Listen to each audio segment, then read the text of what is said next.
Hi everyone. Friday 15, I'm possibly a minute or so late.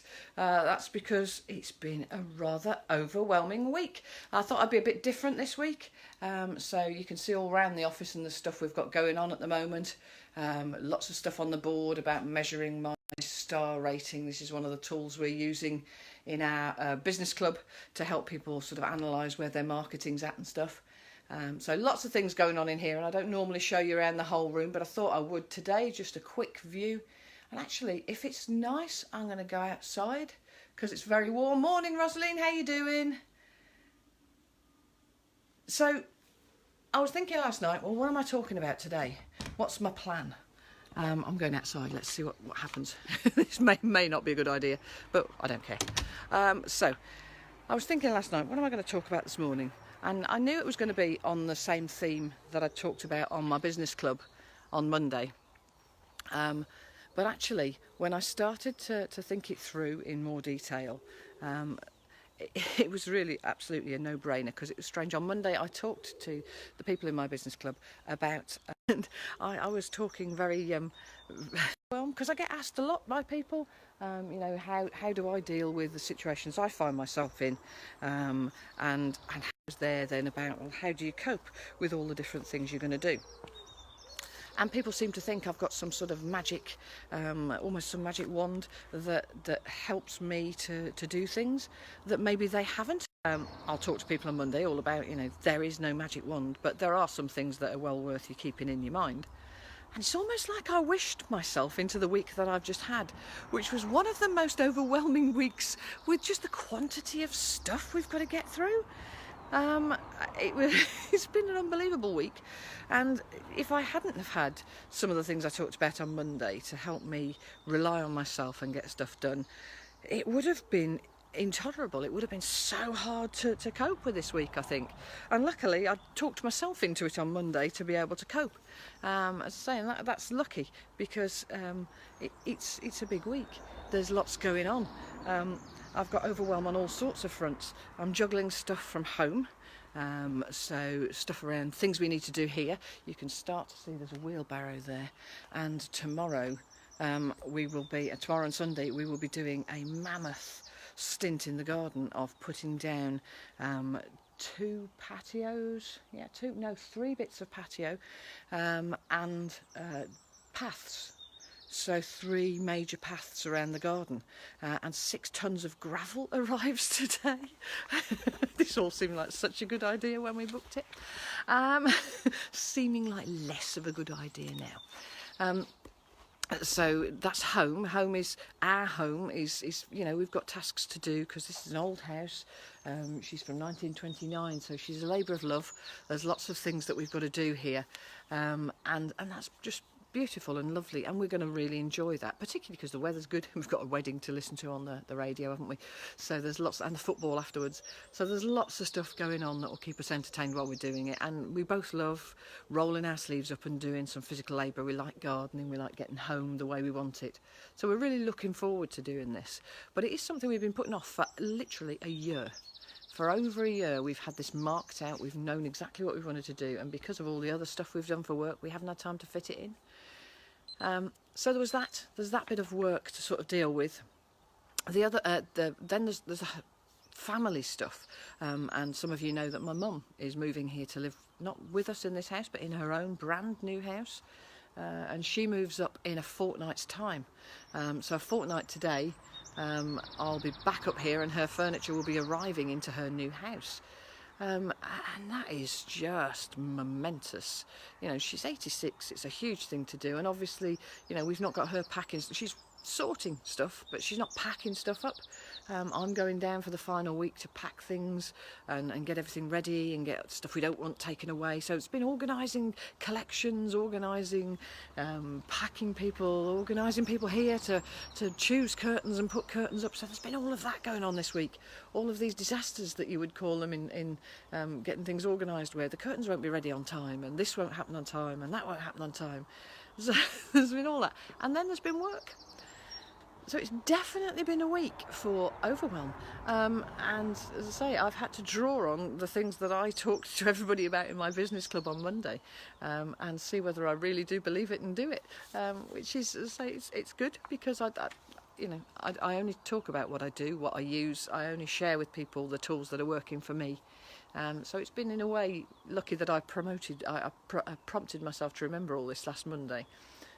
In order to cope with the week that we've had. As I say, otherwise I think it would have been intolerable, really, because of the sheer weight of stuff. And it doesn't stop today. Today is a full-on day, coaching calls all day, 2 major deadlines, and 6 tonne of gravel arriving at sometime in the afternoon, and trying to work out how we get the cars the other side of the gravel and not end up locked in.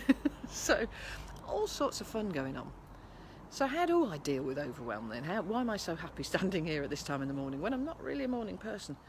Well, if I thought about it, as I say, like I did on Monday when I was talking to people, I guess it's about recognising that overwhelm is a feeling, it's a mindset. So it's when your mindset meets a huge task list, a huge amount of things to do. And what happens in the middle somewhere, if you get into overwhelm, when your mindset meets this huge amount of things to do, where you're juggling constantly. And juggling is a case of, you have to let go of some things and let them come back to you in the right sequence. And you have to believe, you have to look straight ahead of you and believe that that's going to happen. And it's hard sometimes when it gets really tough, when there are lots of balls that you're trying to juggle at the same time, to keep that belief going. But a big part of it is your mindset and your belief. And so you need to be able to know in your mind that that's what it's about, and that overwhelm is the bit that when it suddenly gets to a certain point, you may panic. You may look at the wrong things. You look at the things that are closest to you. You watch one ball that you're juggling, you're going to drop the rest. It's not the way to do things. You need to maintain your confidence and your strength and look straight ahead and juggle all of those balls at the same time. And it's not always easy to do that, because that's what overwhelm is all about. That's the point at which you stop doing that. But I believe your success when you're feeling overwhelmed is about your mindset. It's about how you actually frame that in your own mind to deal with it. So I would say, for me, it starts with know yourself. Know when you are going to get overwhelmed. Recognise the signs of overwhelm in yourself. I start to talk to the computer, and not in a nice fashion sometimes, because it's just one of those things that the little things that would not annoy you on another day suddenly do. And I can start to think, this is the temperature rising in my head, and I need to think about it and do something about it and try and change things. So know yourself. Also, I talked on Monday about knowing when you work best and how you work optimally, because all of this life that we've chosen as entrepreneurs, as people with our own businesses, all of this life is about us playing to our strengths and recognising that certain parts of the day we're in flow.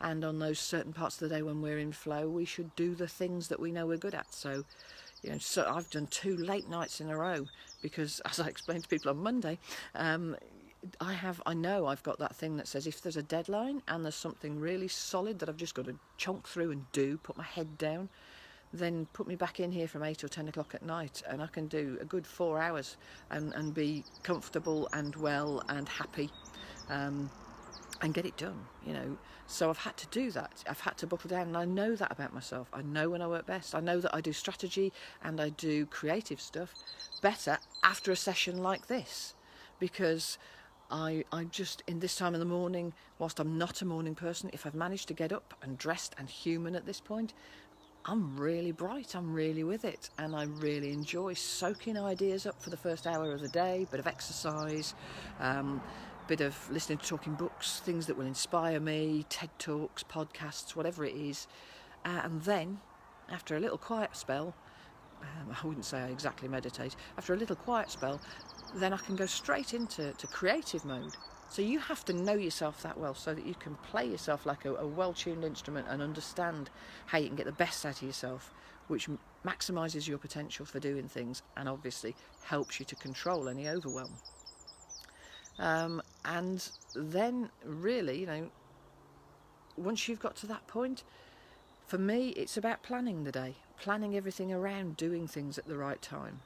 Because if you've got your mindset right and you're in that can-do mode and just, I need to solve this, then you solve it by putting those routines in place, and not just for that day. You know, I automatically go back to reframing my routines to something that's healthy, to something that's helpful, to something that I know is going to help me do stuff. So stop if you're feeling overwhelmed. Recognise it. Learn about yourself enough to recognise the signs early enough. Then remember that it's about your mindset meeting tasks, and that means all you've got to do is work out how to do those tasks. Because these jobs, you know, these careers we've set up for ourselves by having our own business, you have to love all of it. You have to love the fact there's 20 things going on at once. You have to love the process. If you don't love the process of the thing you've got to do around having a business, maybe it's not for you, because the process is a big part of it. We've got some help this week with some of the process, because we've recognised we're at a tipping point, and as businesses grow they hit tipping points. To take the next step forward, what we had to do was to recognise which things we needed to share with somebody else. And now we've got somebody really nice who's going to work with us, who's brilliant at what she does, who's great. She really gets the business, she understands and gets on with us well. We're a good fit for each other. And she's come in to help us with marketing, and she's now every week going to do chunks of marketing for us, and that's going to take such a lot off our plates. But recognising that it was the time for that to happen, you have to recognise, you have to be able to think of these things and see them and clearly analyse what you're going to do. So know yourself, recognise when mindset is hitting a huge task list and you might spiral into overwhelm, and then work out what's your plan for doing it. When do you work best? How are you going to solve it? Do you need to outsource or get somebody in to help you, even if it's just for a day to give you some help? Or can you cope with it yourself and just time yourself differently? And do you need to just remind yourself and refresh your daily routines? Because what tends to happen is, as the overwhelm is building over the days and weeks before, you're losing all the routines that you know are the good way for you to work, because you sort of let them go. You say, oh, today I won't do that because I've got to do this thing, I've got to deliver that, I've got to write this thing and email it off to everybody, I've got to create something today, I won't do that thing that I do. And you lose gradually all the bits of your routine that you know top you up. One of mine was being out in the outdoors, and also having a holiday, a break from work. And every 8 weeks I knew, in my old life, in my old job, every 8 weeks I had to have a week off. Not necessarily to go away to the sunshine, but to just refresh and not to be thinking about work for 24/7 for 7 days. I would switch off and do something different. And actually what we did for years, for the last sort of 4 years before we bought the house here and moved in, was we came here for an extra 4 weeks of the year to visit my father-in-law, and fell in love with a town in Scotland. But we were doing something good. We weren't sort of, say we weren't abroad doing anything extreme, but I knew that was part of the routine that I needed. We haven't been doing that for the last 2 years. We haven't had a week off every 8 weeks. We've not taken time off at all. We've had an odd day here and there in order to really move to here, plough into the business. It was all about selling the house in Staffordshire 2 years ago and trying to get here to Scotland full time, which we did by the August. These things slip. The things you know that are good for you start to slip. This weekend doing gardening, we both love being out in the fresh air. We both love doing things for our house and making our environment lovely. And so we're going to really enjoy it. And yeah, there are other things for work I should be doing, that I could say, God, that's the priority because I've got a lot of pressure on. But actually, I'm not going to do it. We're not going to do it. We're going to do this. That's my timer going off. So I really have stuck to the 15. So that's me rounding up, I think. I'm repeating myself yet again. So I'm going to shut up now. And I'm going to go and get on with all that work that I left last night, late at night, midnight, I think I clocked off last night, and round about the same the night before. And the noise is building up behind us, isn't it? The builders have arrived now, building their houses behind us in the fields. So I'm going to leave you with one last sort of shot around the garden, which is a bit of all sorts at the moment, a few sheds and buildings, but when I show you this next, it will look quite different, because there will be some patios and some pathways and all sorts which we've got marked out, which will be going in. And that's my office there, that's where I work. Doors open day again, I think, today, and hopefully later on this afternoon sit outside and have an ice cream on the bench just before the gravel arrives, and again things hot up for another an unbelievably exciting weekend. And that's the way to look at all this. Having all this going on, having the variety that we have in our lives, it's exciting. It's an absolute privilege to be here doing this stuff. You know, what a lucky life. There's a lot to do, but it's worth it. So that's me signing off. Hope you have a brilliant weekend. Thank you for joining me. I think I've got just a couple of you. I had Laura, and I think somebody else was here first thing. So thank you for joining me live. I don't think in all the Overwhelm I even put a card on to say I was going to be here, but I thought I'd do it anyway. So I'll see you all again soon. Have a lovely weekend. Bye.